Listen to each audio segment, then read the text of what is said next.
Stepmom charged me rent from my own house while her kids live free. When I stopped paying, she tried to turn dad against me. Be me, 23-year-old Lily, living in a huge house near Minneapolis. Need to tell this wild story that happened recently. Grab some snacks, because this is going to be a journey. Important backstory incoming. Lost my mom to breast cancer when I was 8. Life was manageable but really tough. Dad completely fell apart.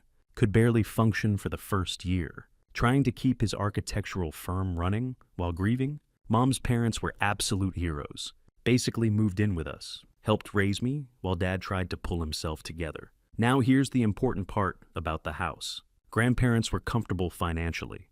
Not billionaires or anything, but well off enough to buy this massive 5-bedroom house. In one of the nicest areas of Minneapolis suburbs. Plan was for all of us to live together, so they could help raise me properly. Everything worked perfectly for a while. Then Dad met Susan at some architecture convention in Miami. This was about 2 years after Mom died. He was there promoting his firm. She was doing event planning or whatever. They just clicked, according to Dad. More like she saw her chance with a grieving architect who owned his business. Susan literally moved across the country after knowing him for 3 months. Red flags everywhere.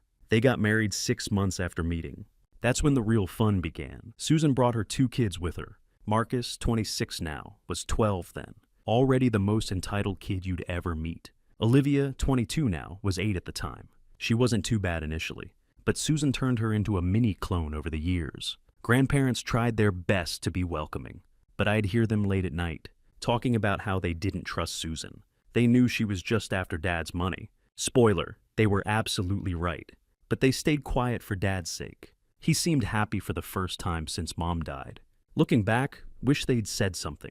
But they were trying to keep peace in the family. First few years were rough. Susan started with small stuff, always commenting on how house decorations were old-fashioned. They weren't. Kept saying kitchen needed updating. It didn't. Constantly complaining about how my grandparents were set in their ways. They definitely weren't. Then she got bolder. Started rearranging furniture without asking anyone. Threw out some of Mom's decorations. Claimed they were collecting dust. Slowly taking over the entire house. Grandparents were too polite to say anything. Dad was too love-blind to notice. Then the chores started. At first seemed normal. Everyone should help around the house, right? Except everyone somehow turned into just me. Marcus was too busy with sports. He sucked at lacrosse. But Susan made Dad pay for private coaching anyway. Olivia was too young to help, even though she was only a year younger than me. By the time I turned 12, I was doing most of the cooking and cleaning. Susan would literally check the baseboards with her finger, making sure I dusted properly. Meanwhile, Marcus's room smelled like a mix of Axe body spray and week-old pizza. Olivia's floor permanently covered in clothes. She was about to put away. Here's the really important part. Something I didn't know until recently, before my grandparents passed away.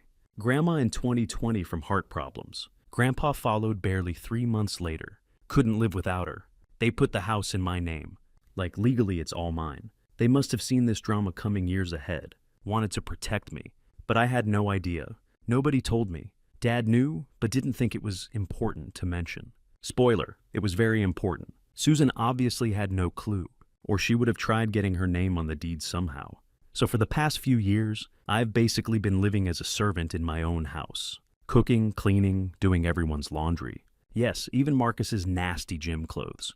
While Susan sat on her ass all day, watching Real Housewives, complaining about how I loaded the dishwasher wrong. Marcus graduated college 2 years ago, barely passed. Pretty sure Dad paid someone off. Hasn't worked a single day since. Claims he's trying to be a content creator. But his TikTok has like 200 followers. All just him doing those cringe dance trends badly. Olivia's in her 3rd year of college, supposedly studying business. Really just partying and posting aesthetic pictures of her coffee cups. Dad pays for everything. Her apartment near campus, she barely uses. Her car, which she crashed twice. Her credit cards, which she maxes out monthly. And there I was, working part-time at Dutch Brovas, taking online classes, doing all the housework, trying to save up money, because Susan kept hinting I needed to contribute to the household. The day everything went down started like any other crappy day. Just finished an 8-hour shift at Dutch Bros. Some lady screamed at me about oat milk. That's another story though. Was completely exhausted. Still had to go home and cook dinner. Heaven forbid Marcus moves from his gaming chair.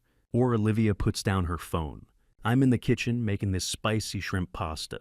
Found the recipe on TikTok. Not gonna lie, it actually slaps. Susan comes strutting in, wearing one of her supposedly designer outfits. Pretty sure it's from Ross, but whatever. She's got this look on her face. You know, the one, like when a teacher catches you passing notes in class. Sits down at the kitchen island, watching me cook like a hawk. I'm already on edge. She always finds something to criticize about my cooking. Last week it was too much garlic. Literally impossible, BTW. Week before that it was too spicy. It was literally Alfredo sauce. Then she drops this bomb on me. We need to have a serious discussion about your living situation. I'm like, what living situation? I've been here longer than you, lady. But she continues. Your father and I have been talking. We think it's time you start paying rent. After all, you're working now. It's not fair for you to live here for free while we cover all the expenses. And Mephew, the audacity of this woman. I'm literally standing there, wooden spoon in hand, sauce probably burning, just trying to process this BS. Meanwhile, I can hear Marcus upstairs, screaming about his KD ratio and COD.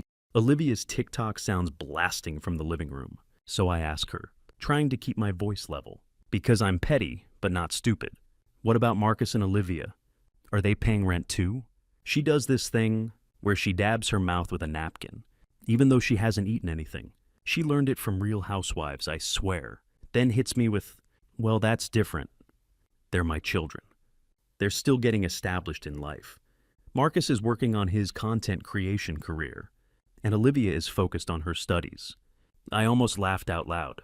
Marcus's content creation career consists of badly lip-syncing to trending sounds, playing Fortnite on Twitch for literally 3 viewers. Pretty sure one is his mom, and another is his alt account, and Olivia's studies. Girl hasn't opened a textbook since freshman year orientation.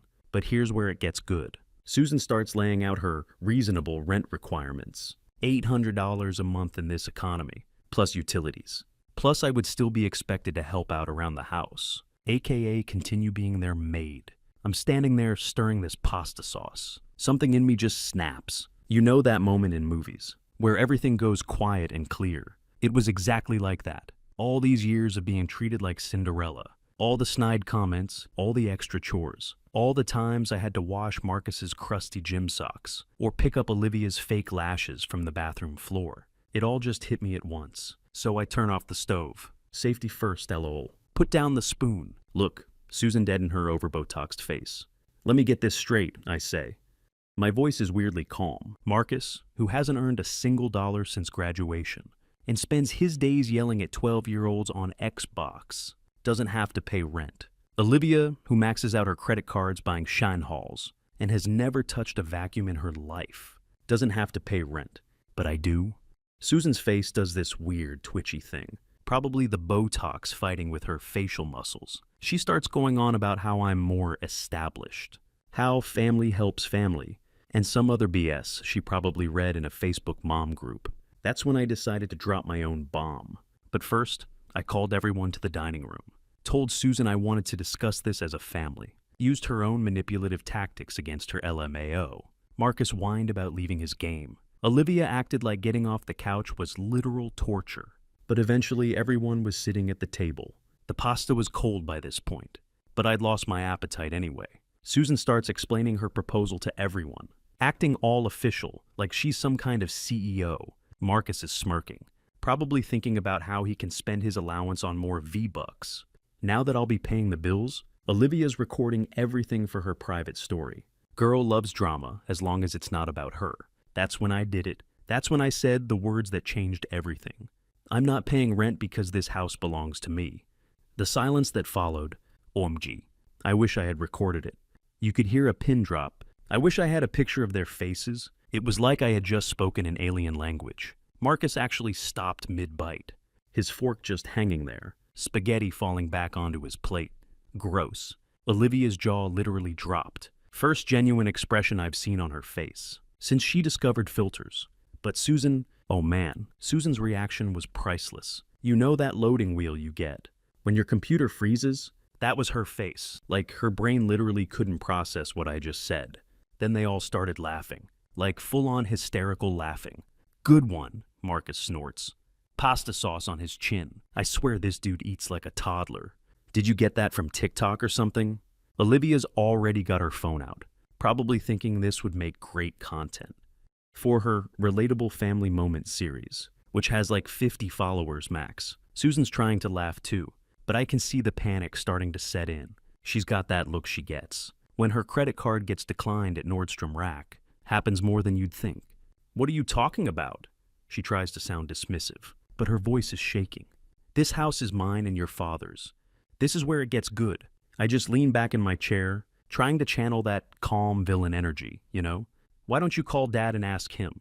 Susan's fake nails start tapping on her iPhone screen. So fast I thought she might crack it.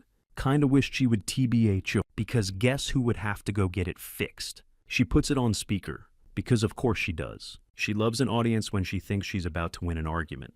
The phone rings a few times. Then Dad picks up. He sounds tired, probably because he was actually working, while his stepson was building his brand or whatever. David. Susan's voice is all sweet and fake, like when she's trying to get an upgrade at a hotel. Lily is telling some interesting stories about the house. She says it belongs to her. That's not true, right? The silence that followed, deafening. You could literally hear my dad doing that thing, where he clears his throat when he's uncomfortable. He does it a lot around Susan. Then finally, well actually, my in-laws put the house in Lily's name before they passed away. Boom. Susan's face went through more colors than my old mood ring from Claire's. First red, then white, then this weird greenish color I've never seen on a human before. What do you mean they put it in her name? She's practically screeching now. When were you going to tell me this? I didn't think it was important, my dad says weakly. Typical dad move TBA. Not important? Susan's standing up now, her chair scraping against the floor. You didn't think it was important to tell me that your teenage daughter owns our house? She hangs up on him mid-sentence. The phone hits the table so hard, I thought the screen would crack. Again, kind of hoped it would. Marcus isn't laughing anymore. Actually, he's looking pretty pale, probably realizing that all those times he told me to get out of his game room. It was actually my game room. Olivia's still recording, but now she's got this deer in headlights look. I can practically see the TikTok drafts being deleted in her mind. Susan's breathing like she just ran a marathon in her fake Lululemon leggings. She's trying to compose herself, but I can see her hands shaking. Well, she says, attempting to sound calm, but failing hard. This has clearly been a misunderstanding. Of course you don't have to pay rent, Lily. Let's just forget this conversation happened. But here's the thing. I didn't want to forget. I was done forgetting all the BS they'd put me through. Over the years, done being the family doormat. Done watching them live rent-free in my house, while treating me like their personal maid. So I just smiled and said, oh, we're definitely not forgetting this conversation. I paused for dramatic effect. What can I say? I've learned from the best. I think it's time we had a serious discussion about your living situation. The look of pure terror on Susan's face. Better than any Christmas present I've ever gotten. But wait, it gets even better. Because while they're all sitting there, processing their new reality, I can hear Susan's phone buzzing with texts from my dad. She's ignoring it. But I know exactly what's happening. He's probably panic texting her about all the legal documents my grandparents left. The ones that prove everything I just said. All right, so after that nuclear dinner scene, I went to bed feeling pretty good about myself. Like, you know that feeling when you finally stand up to your high school bully. Multiply that by 1,000, and that's how I felt. But Susan, oh no, she wasn't done. Not by a long shot.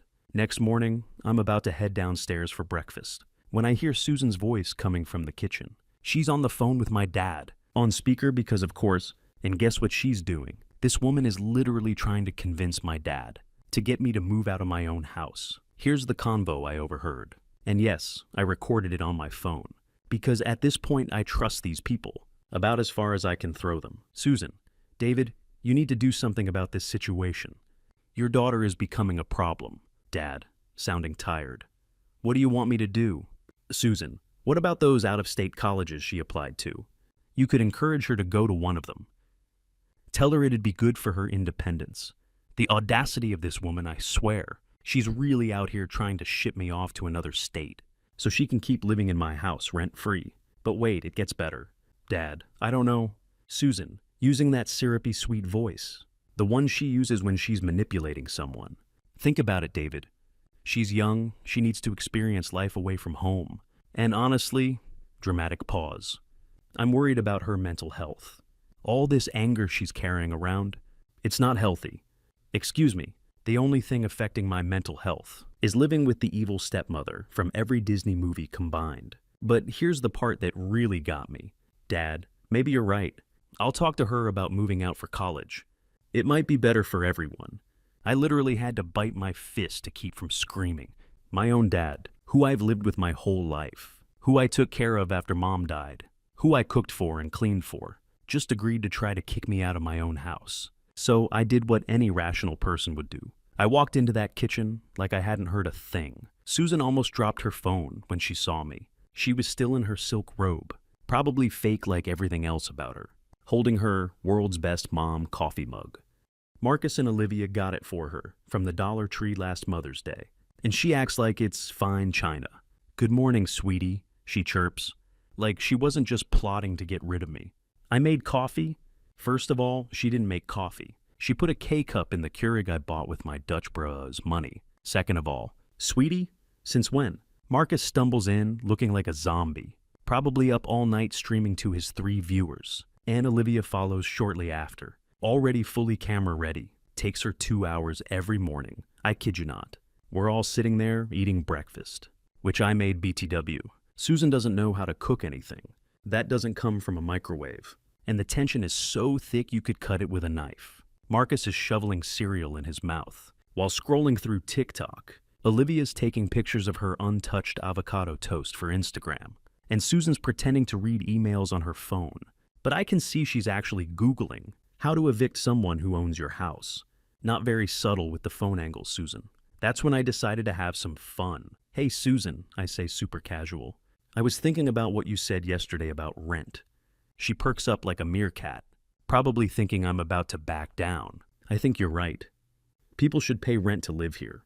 The look of relief on her face lasted about 2 seconds before I dropped the bomb. So I've been doing some calculations. Based on market rates in our area, I think $100 per person is fair. That's $3,600 for you, Marcus and Olivia. Of course, that doesn't include utilities. Oh, and there will be a security deposit. Chaos. Absolute chaos. Marcus actually choked on his frosted flakes. Olivia's avocado toast fell face down on her new white crop top. Karma is real, folks. And Susan looked like she was about to pass out. "You can't be serious," she sputters. "We're family." "Oh, I'm dead serious." And since you brought up family, I pull out my phone, where I've got the recording of her morning conversation with Dad. "Let's talk about your little plan. To ship me off to college." The color drained from her face so fast. I thought she was going to faint. Marcus and Olivia are looking between us, like they're watching a tennis match. After I played that recording of Susan's phone call, things got wild, like Jerry Springer level wild. Susan jumps up from her chair so fast. She knocks over her precious world's best mom mug. Sadly, it didn't break. She's doing this weird thing with her face, where she's trying to look angry, but her Botox is fighting back. And honestly, it's kind of hilarious. "You recorded me," she screeches. "That's illegal." I just smile and say, "Actually, we live in a one-party consent state." I checked. Also my house, my rules. Marcus is just sitting there, with his mouth open, milk dribbling down his chin. ISTG, this dude never learned how to eat properly. Olivia's frantically texting someone, probably her TikTok group chat, where she pretends to be rich and unbothered. Susan starts pacing around the kitchen, her knockoff Nike slides making that annoying flip-flop sound. On the tile floor that I cleaned yesterday, BTW, she's muttering something about calling her lawyer cousin. You know, the one who specializes in real estate law, but actually just does DUI cases, like in some strip mall office. Then she tries a different approach. Suddenly her voice gets all soft and concerned, like when she's trying to get a refund without a receipt. "Lily, sweetie, I know you're upset, but this behavior, it's not healthy. Your father and I are just trying to help you. Maybe some time away would be good for you. There's this lovely college in Michigan." I cut her off right there. "Susan, let me make something very clear. I'm not going anywhere. This is my house. The deed is in my name. And if anyone's going to be leaving, it won't be me. That's when she lost it completely. You ungrateful little... Not going to repeat what she called me. But let's just say it wasn't very world's best mom of her. She starts going off about how she raised me like her own, by making me their maid. How she sacrificed everything to be a good stepmom, by shopping at Target instead of Nordstrom. And how I'm tearing this family apart.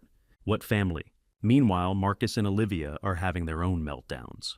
Marcus, this is bulls! I'm not paying rent. I'm about to blow up on Twitch. Narrator, he was not about to blow up on Twitch. Olivia, Daddy won't let you do this. He loves us more than this stupid house. Spoiler alert, he doesn't. I just sit there sipping my coffee, that I made because Susan still can't figure out how to use the French press, watching them spiral. It's like every bit of entitlement and privilege they've been harboring is just spewing out.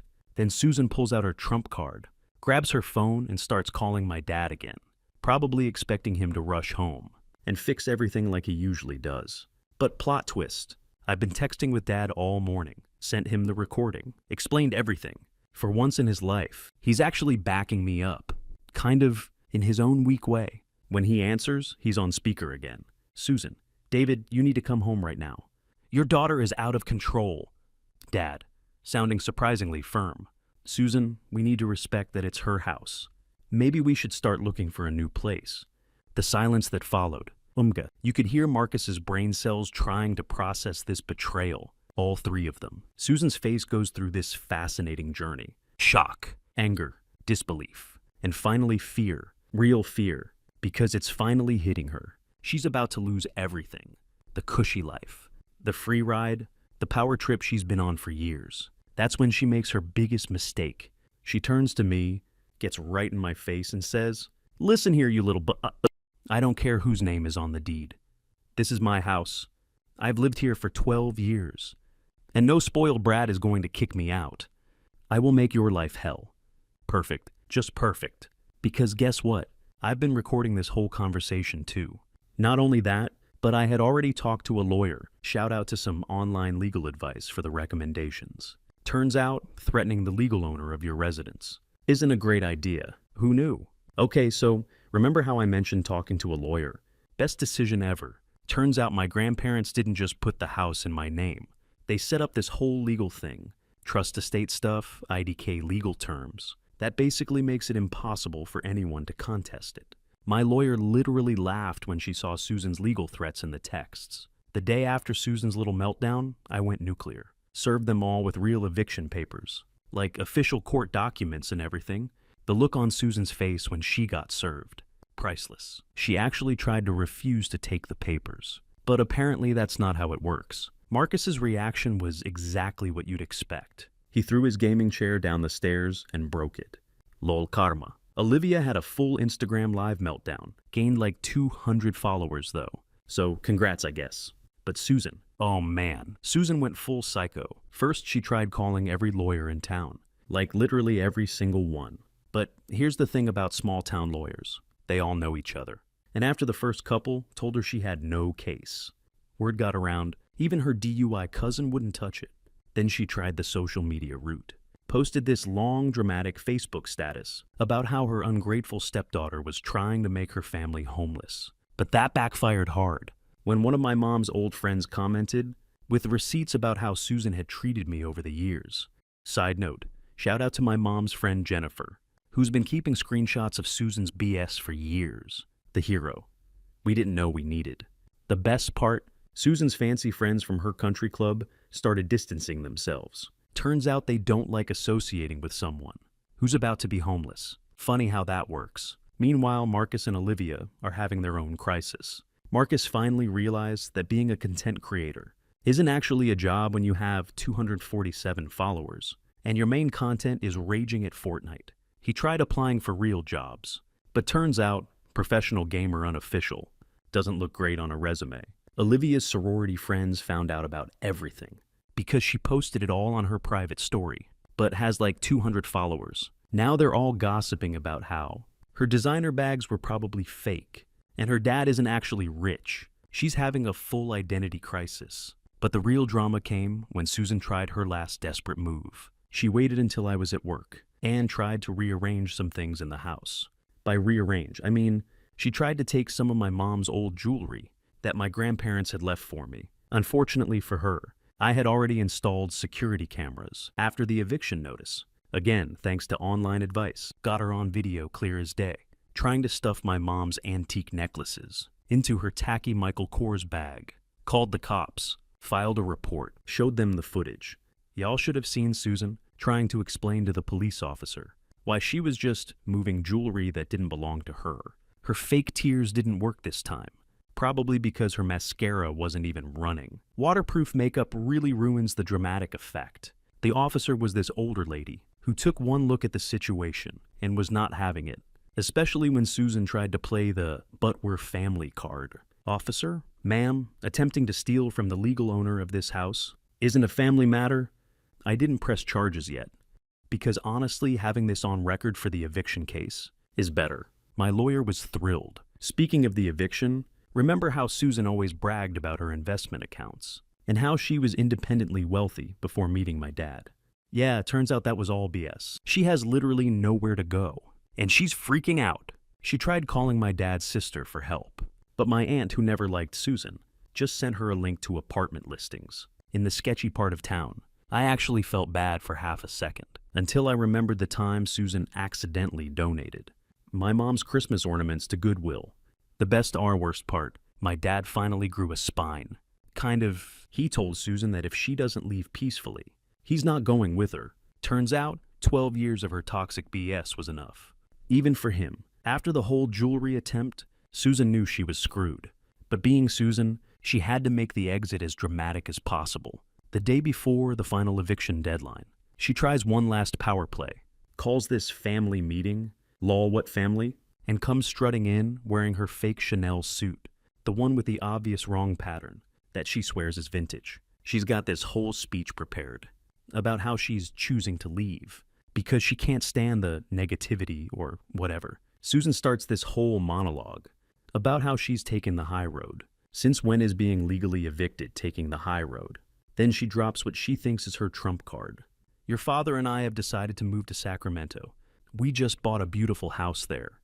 Much nicer than this old place. First of all, they didn't buy anything. I literally saw her GoFundMe. If family in crisis needs housing, that got exactly $43 in donations, mostly from her MLM group. Second, my dad wasn't even there for this announcement because he was at a hotel. Turns out watching your wife try to steal your dead wife's jewelry is kind of a mood killer. Who knew? But here's where it gets good. While Susan's doing her fake graceful exit speech, the moving guys I hired start showing up, like right in the middle of her "this house was beneath me anyway" rant. There's these big dudes walking in with boxes and dollies. Susan's face does that weird frozen thing again. Botox plus rage equals comedy gold. She starts screaming about how she wasn't ready and needed more time to sort her belongings. The head mover guy, shout out to Justin, you're a real one, just looks at her and goes, "Ma'am, we have strict instructions. Everything gets packed and moved to your storage unit today. If you want your stuff, you'll need to take it up with the court." Y'all, she lost it. Full nuclear meltdown. Started grabbing random stuff, claiming it was family heirlooms, including my mom's ceramic bowl that she literally tried to throw away last year. Olivia's crying about her TikTok backdrop being ruined. Marcus is having a panic attack because he can't disconnect his gaming setup fast enough. But here's the best part. Remember that designer stuff Susan was always bragging about? The vintage bags and premium clothes? The movers start packing it up, and half the labels are literally falling off. While all this is happening, I'm just sitting on my couch, drinking my coffee in my house, watching them scramble. Posted a few updates to my private story, and suddenly all these people from high school are sliding into my DMs like, "OMG, I always knew she was fake." Final inventory of what they tried to steal on their way out. 3 of my mom's necklaces, caught on camera. My grandma's china set, also on camera. The good coffee maker, I bought that with my Dutch Bros money. Every single towel in the house. Weird flex, but okay. The garage door opener. Seriously? But you know what? They can have the towels. I already ordered new ones. Really nice ones that Susan would have said were too expensive, while dropping $500 on her fake designer stuff. The actual eviction, chef's kiss perfect. They had to do the walkthrough with the sheriff's deputy present. Standard procedure, but extra satisfying. Susan tried to claim I damaged her things during the move. The deputy just pointed to my security cameras and asked if she wanted to file a false report. She shut up real quick. So, where are they now? Susan and my dad are staying at her sister's 2-bedroom apartment in the next town over. Apparently, it's not going great. Her sister posted on Facebook about ungrateful house guests who don't do dishes. Marcus had to sell his gaming setup to pay for a deposit on a room in some sketchy house share. He's working at GameStop now, which honestly might be good for him. Olivia moved in with her sorority sisters, but that lasted about a week before they got sick of her crying. Now she's commuting 2 hours to college from her mom's sister's place. Her latest TikTok is about being humbled, but still getting ratioed in the comments. As for me, the house is so peaceful now, like weirdly peaceful. No more fake designer perfumes smell everywhere. No more passive-aggressive notes about loading the dishwasher correctly. No more 3 a.m. screaming from Marcus's gaming sessions. I turned his old room into my home office already, decorated it with actual designer stuff, because I can afford it now, that I'm not paying for their groceries. Olivia's room is becoming my dream closet, and Susan's meditation room, where she watched Real Housewives all day, is now my yoga studio. Dad calls sometimes. He's staying with Susan for now. But honestly, he sounds tired. I think he's finally realizing what everyone else knew 12 years ago, that he married a gold digger who isn't even good at gold digging. Was I too harsh? Maybe. Do I regret it? Nope.